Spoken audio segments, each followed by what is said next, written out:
자, 여러분들 이런 말씀 많이 들어보셨죠? 공무원이기 시들하대요. 그러면 우리 기계직은요? 여러분 우리 기계직은 어떨까 한번 생각해 본 적 있으세요? 자, 이번 시간에는 여러분들하고 제가 평소에 좀 하고 싶었던 이야기 좀 해보려고 해요. 최근에 여러분들이 이런 이야기들을 좀 많이 들어보시 않으셨을까 싶습니다. 아마도 우리 기계직 관련된 공무원 시험을 준비하시는 분들은 아마 이런 얘기를 들으시면 아마도 조금 맥이 빠지시는 분들도 있을 거고, 또 경쟁률이 낮아진다 그러니까 좀 기분이 좋으신 분들도 있을 텐데, 저는 여기에 대해서 한번 여러분들하고 이런 얘기를 하고 싶었어요. 좋아요. 공무원 인기 시들. 그래서 예전 같지 않다. 좋다 이거죠? 그러면 우리 기계직은? 여러분 우리 기계직은 어떨까요? 여기에 대해서 한번 생각해 보신 적 있나요? 일단 우리 기계직 같은 경우에는 제가 데이터를 한번 뽑아봤습니다. 그래서 5년치 데이터를 뽑아봤고, 여기 있는 데이터는 우리 구급시험을 기준으로 한 데이터입니다. 그래서 2018년부터 2022년도까지의 선발 인원, 그다음에 응시자 수를 보면은, 실제로 선발 인원은 많이 늘었어요. 제일 많이 늘었을 때가 87명이었습니다. 예, 2020년도. 그 다음에 이제 조금씩 줄어들고 이제 가고 있는 부분인데, 내년 같은 경우는 아마 올해보다도 더 줄지 않을까 싶어요. 하지만, 어쨌든 간에, 2020년도를 기준으로 해서 본다 그러면은 선발 인원이 2019년도에 거의 2배에 가깝습니다. 그쵸? 그래서 워낙 많이 올랐고, 여기서 이제 조금씩 줄어들어가고 있는데, 지금 현재 정부의 어떤 기조를 본다 그러면은 아마 내년에는 올해보다 많기는 쉽지 않지 않을까 싶고, 그건 저희 진열뿐만 아니라 다른 진열도 마찬가지라고 이렇게 많이 예상을 하고 계시는 것 같아요. 어쨌든 선발 인원이 변해왔고, 이제 응시자 수를 보게 되면은 2018년도에는 2,388명, 그 다음에 올해는 2,492명이었습니다. 그래서 약 한 2,500명 보시면 되겠죠? 자, 그 다음에 이제 가장 많았을 때를 좀 우리가 찾아볼게요. 가장 많았을 때, 응시자 수가 가장 많았을 때는 언제였을까 보면은 바로 3,133명이었을 때입니다. 바로 작년이에요. 2021년도. 요때 가장 많았습니다. 그러면 우리가 최근 5년을 기준으로 해서 본다 그러면은 2021년도와 2018년도를 비교를 해서 보게 되면은 2018년도가 가장 응시자 수만 봤을 때 가장 작은 숫자였었고, 2020년도가 가장 많은 응시자가 있었던 해입니다. 그래서 요 차이만 본다 그러면은 실질적으로 약 한 800명 정도 차이가 나요.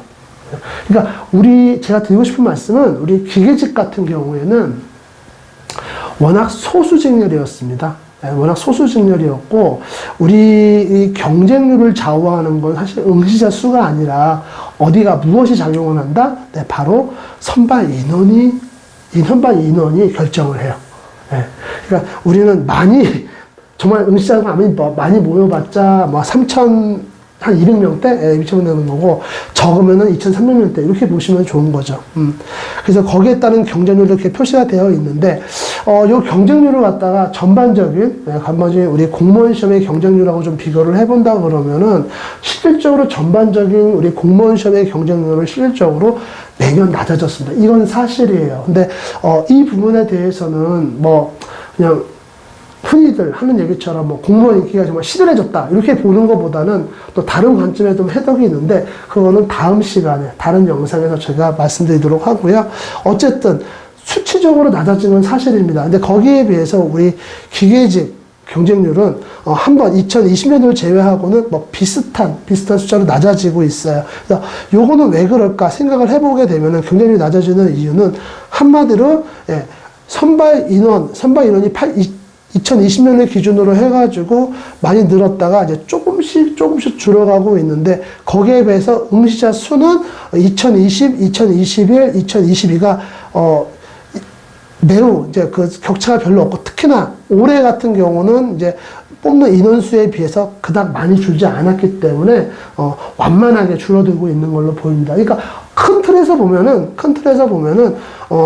2020년도를 제외하고는 전체 공무원 시험의 경쟁률을 따라가고 있어요. 근데 아까도 말씀드렸지만, 이게 우리 입장에서는 크게 큰 의미가 없는 게 워낙 소수직렬이고, 응시자 수가 거의 일정한 패턴을 유지하고 있기 때문에, 우리 공부하고 계신 여러분들은 그냥 지금처럼 하는 대로 공부하시면 좋을 것 같습니다.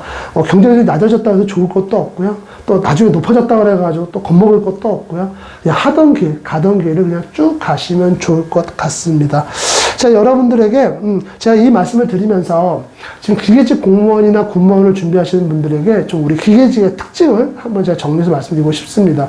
우리 기계직을 공부하시는 분들을 이렇게 가만히 놓고 보면 다른 타 직렬에 비해서 어떤 특징이 있냐면은 좀 고인물이 많이 있습니다. 예, 고인물이 많다는 의미는 뭐 단순히 공부를 오래 하신 분들이 많습니다. 이런 의미가 아니라 직장에 다니면서 생계를 유지하면서 공부하시는 분들이 꽤 있습니다. 우리 기계직 같은 경우는 그래요. 그게 첫 번째 특징입니다. 그래서 이분들 같은 경우는 좀 다른 그 직렬에 비해서 공부하는 시간이 좀 길 수밖에 없으니까 그래서 좀 고인물이라고 제가 표현을 했는데 그렇게 공부하시는 분들이 꽤 있고요. 또 두 번째 특징은 단순히 하나의 직렬에만 지원하시는 분은 없습니다. 보통 복수 직렬을 시험을 준비하세요. 그래서 복수 직렬이라고 한다 그러면은 군무원 시험하고 공무원 시험을 같이 하신다든가 아니면은 뭐 공무원 기계직 9급하고 7급을 같이 준비하신다든가 이런 분들이 많습니다. 그러다 보니까 사실 우리 기계직 같은 경우는 경쟁률 자체는 큰 의미가 없다고 봐요. 저는.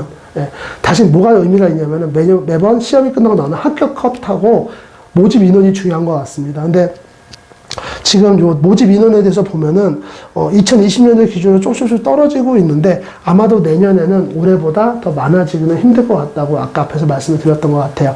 그래서 그런 부분을 감안한다 그러면 아마도 내년에는 잘못하다가는 우리는 경쟁률이 좀 많이 오를 수도 있지 않을까 뭐 이런 생각도 한번 해봅니다. 네. 근데 어쨌든 간에 여러분들은 그런 부분에 너무 신경 쓰지 마시고 그냥 가던 길을 가시면 됩니다. 오늘 제가 준비한 영상은 여기까지입니다. 저희 기계연금술사는 대한민국 기계공학도 여러분들을 응원하고 있습니다. 고맙습니다.